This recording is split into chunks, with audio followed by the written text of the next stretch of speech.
মেয়েকে শুয়ে দিয়েছি, মাত্রই বৃষ্টি শুরু হয়ে গেছে। তো তাড়াতাড়ি করে আমি জামা কাপড় সব তুলে নিয়ে ঘরে নিয়ে এসে মেলে দিয়েছি। তো আমার সঙ্গে ধোঁকা হয়ে গেছে। 6টার সময় উঠেছি, অনেকটা রোদ ছিল। তো ভাবছি আজকে অনেক দিন পরে, তো 4-5 দিন হবে, তো অনেক দিন পরে রৌদ্র দিচ্ছে, তো ভালোই হলো। তো আমি অনেকটা জামা কাপড় মেয়ের ধুয়ে দিয়েছি। তো এখন তো রৌদ্রও নেই দিনে, কাপড় ধুয়ে দিয়েছি কি রৌদ্র শেষ নেই, লুকিয়ে গেছে। তো এভাবে শুকাচ্ছে, বাতাসে যাবে। এটা তো প্রকৃতি, যা হয় ভালোর জন্যই হয়। তো এখন মেয়ে শুয়েই আছে। তো আমি এই যে ওর কাপড় চোপড় এখানে মিলে দিয়েছি, অনেকটা আছে, অনেকটাই।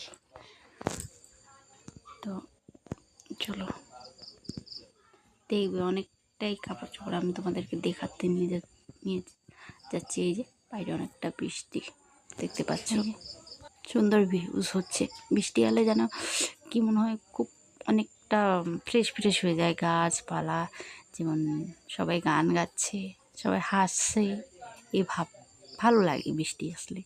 কিন্তু জামা কাপড় জন্য কি করব, দেখতে পাচ্ছ অনেকটা শুকায় না, তাই কি আর করা যাবে, মানতেই হবে রোদ বৃষ্টি দুটোকেই। তো এখন মেয়ে তো শুয়ে আছে, তো আমি এখন কাজ করে নেব।